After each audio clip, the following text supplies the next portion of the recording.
Hi folks, it's DC here from DC's Gadgets. I decided to try something new since I don't have time to sit at home and do videos, but I sit in the truck for like at least 30 minutes every day driving around. I figure if I do some stuff in the truck, I can actually do some videos. What I wanted to talk about for the last several days was my incubator I built. I mentioned it on a couple of Facebook groups, and there were some questions on the thing. It's 12 volts. I've got a video of the actual incubator. Actually, there's two. There's one already up, and I made a couple changes. Did another video. I'll tag it to the end of this. But I thought I'd talk about the how and the why, because sometimes the how and the why really makes the whole thing more interesting. So I started grafting queens last year, 2018, springtime, about March, April. I started grafting queens. I tried a couple different methods. I tried the starter finisher thing, where you take a nuke box and you shake bees in a nuke box, and you let it sit for 4 or 5 hours. Then you put your grafts in the nuke box and you let them sit overnight, and then you move everything back into a finisher over an excluder. And I had some success. It worked. Okay, it works. A lot of people doing that. My biggest issue with that is you're in the box a lot. It's just a lot of work. You're moving bees to the box. You're putting grafts in the box. You're putting grafts back in. It's a lot of work, and I didn't like it because of a lot of work. So I stopped doing that and put together some different cell builders, and I watched a lot of different videos, listened to a lot of people. A lot of people out there are saying you got to put brood frames in your cell builders. So I tried that. Put brood frames in, and I made essentially a starter finisher all one box. It's a queenless colony.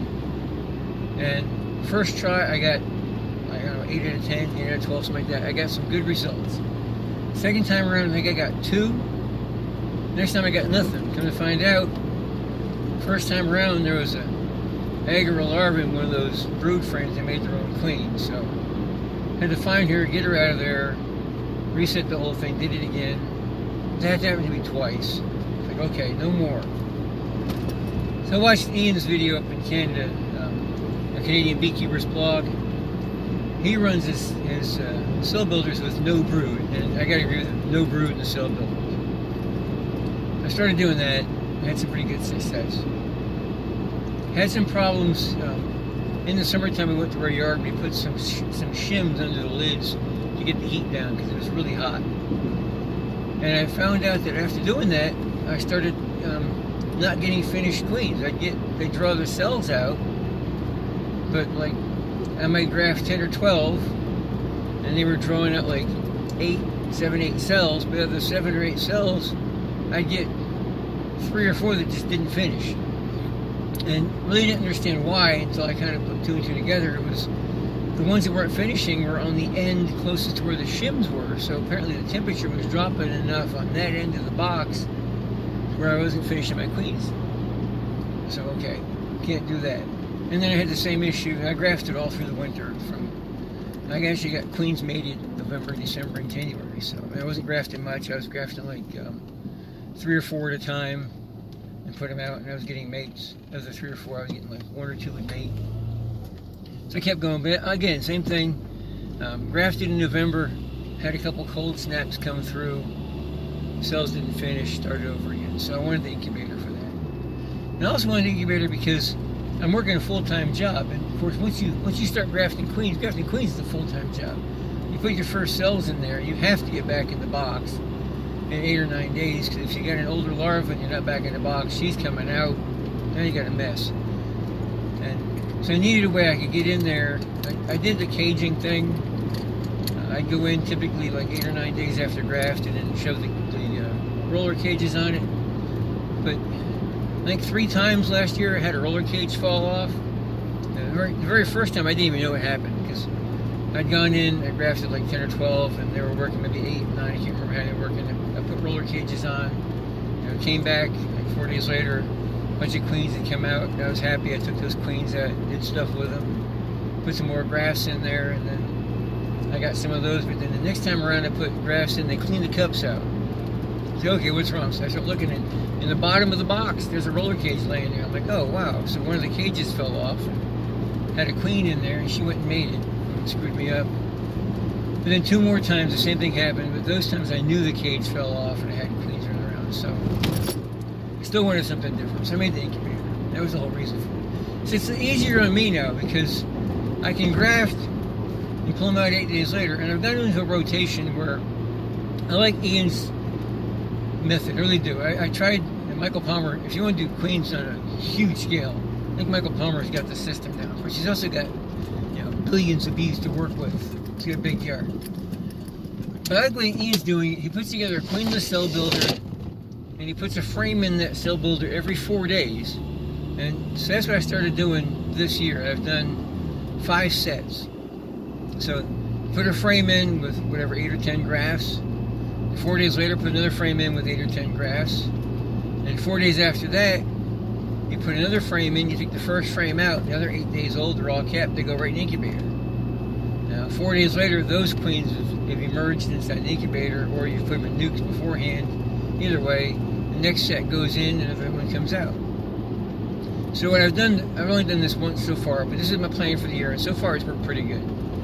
I set up a cell builder queenless, and I start my first set of grafts, and I'll run 4 sets of grafts in that cell builder. And then after the 4th set, I set up another cell builder in a different yard.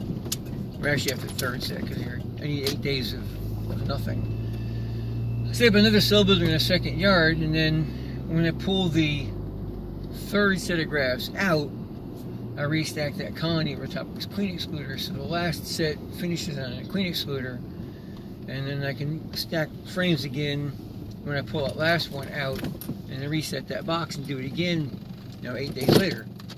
And I run the 8-day thing, so I got a video where I did grass in my backyard yesterday. I'll stack my boxes up. I run three high. I run all mediums. All right, and when I get a colony that's occupying 3 boxes, I'll put brood above the queen excluder for 8 days. So I know that when I get ready to graft, there's nothing in that box that can make a queen. And then I'll restack the boxes. I'll take the whole stack, slide it over, spin it around backwards. I'll put the box with the old brood on the bottom board that was originally there, covered up. Do it in the middle of the day. Like yesterday I did it was about 1:30. So all your foragers are out, and they're going to come back in that box. So when I went back in there last night to do my grafts at like 5 o'clock, that box was just jam-packed full of bees. And I did a dozen grafts, and I'll go in there and on Wednesday and do another set of grafts, and I'll check that box. So that's my method. So this is how I'm running for this season. And we'll see how it works. Like I said, so far I did it once on a different yard, and I've had good success. So I'm doing it here. And also what I'm doing is when I do my graft, the frame that I do my grafts off of is going back in my breeder colony, and it's going over top of a queen excluder. So 8 days from now, when I do my 2nd set of grafts, I can take that frame and stick it in my cell builder. So I've got some fresh nurse bees and some brood that can come out and keep it strong, and I'm not worried about them making a queen off of that.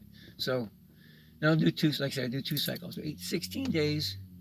And when this box is on day 12, I'll go back to the other yard, and I'll restack that box with brood above the queen excluder, so when I finish on this box, I can go back to that other yard and start doing grafts over there. So that's the method. That's why I put together the incubator. Check out the incubator video. I think it's pretty cool. I think people stress over temperatures and humidities way too much. My thermostat is just a cheap thermostat I bought on eBay. And I have no idea what temperature it is. I mean, it's set at 94.4. When I first started, I had it set at 93.5. And I got queens. I got queens on the second try. The first try didn't work, just by a sheer fluke. I plugged it in the garage, had it hooked up to a 12-volt power supply, and that night we lost power for like an hour and a half or 2 hours. And so when I got up the next morning, I didn't even realize we'd lost power. The only reason I found out is because my hot water tank is on a timer. I noticed the timer was off.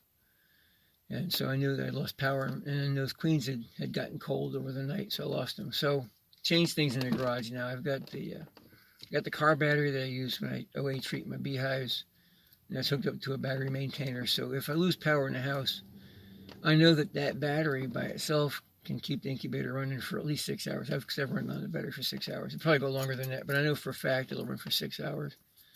So that's why I'm using that method, and it works. So Hope somebody enjoyed this. Hope somebody can learn something from it. It's all about learning stuff and doing new things. So check out my gadgets, dcsgadgets.blogspot.com. I have a lot of fun making stuff. I enjoy the comments that come back. People are enjoying the products.